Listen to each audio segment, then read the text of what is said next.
Shalom Bapak Ibu Saudara, pada hari ini saya akan membawa renungan firman Tuhan dengan tema mengenal kebenaran yang sama dengan kemerdekaan. Mari kita buka Alkitab kita dari Yohanes pasal 8, 31 sampai 32. Demikian firman Tuhan. Maka katanya kepada orang-orang Yahudi yang percaya kepadanya, "Jikalau kamu tetap dalam firman-Ku, kamu benar-benar adalah murid-Ku. Dan kamu akan mengetahui kebenaran, dan kebenaran itu akan memerdekakan kamu." Hari ini kita sedang memperingati kemerdekaan Republik Indonesia yang ke-79. Bapak Ibu Saudara, sebelum bangsa ini merdeka, bangsa ini dijajah oleh bangsa-bangsa lain dan mengalami penderitaan. Dan penderitaan itu disamakan identik dengan perbudakan. Bapak Ibu Saudara, secara rohani ada 3 perbudakan. Ada 3 yang kita bahas hari ini. Yang pertama, perbudakan dosa. Yang kedua, perbudakan hukum Taurat.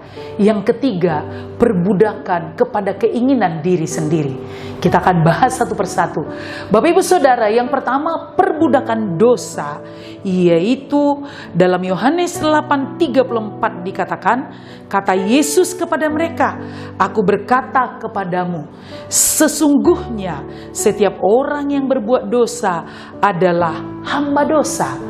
Oleh kasih karunia Allah dan anugerahnya, kita dibebaskan dari dosa, dari perbudakan dosa, sehingga kita dikatakan merdeka."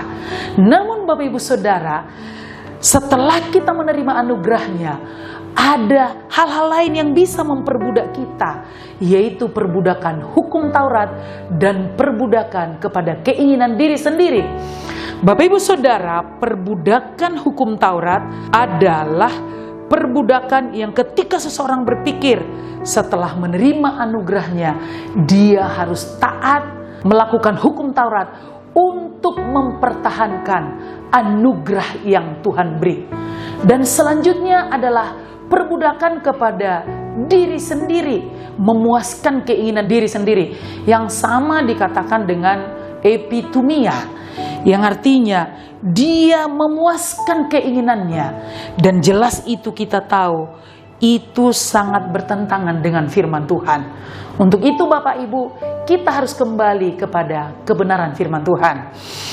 Bapak Ibu Saudara, menariknya kata mengetahui dalam Yohanes 8 ayat 31 sampai 32 tadi yang sudah kita baca, bukanlah arti kalimat yang sesungguhnya berkata mengetahui, tapi itu artinya kata mengetahui adalah sama dengan kata ginosko, mengenal dan mengalami. Berarti artinya kita mengenal dan mengalami Tuhan Yesus itu sendiri. Bapak Ibu Saudara yang dikasihi oleh Tuhan, berarti kebenaran merupakan seorang pribadi, yaitu Yesus Kristus. Jadi kebenaran yang sesungguhnya adalah Yesus. Dan Alkitab berkata, "Akulah jalan kebenaran dan hidup."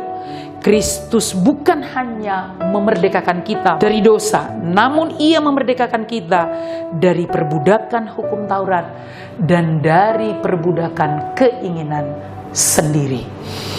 Ketika kita mengenal Yesus Kristus dan anugerahnya bagi kita, saat itulah kita benar-benar sudah dimerdekakan.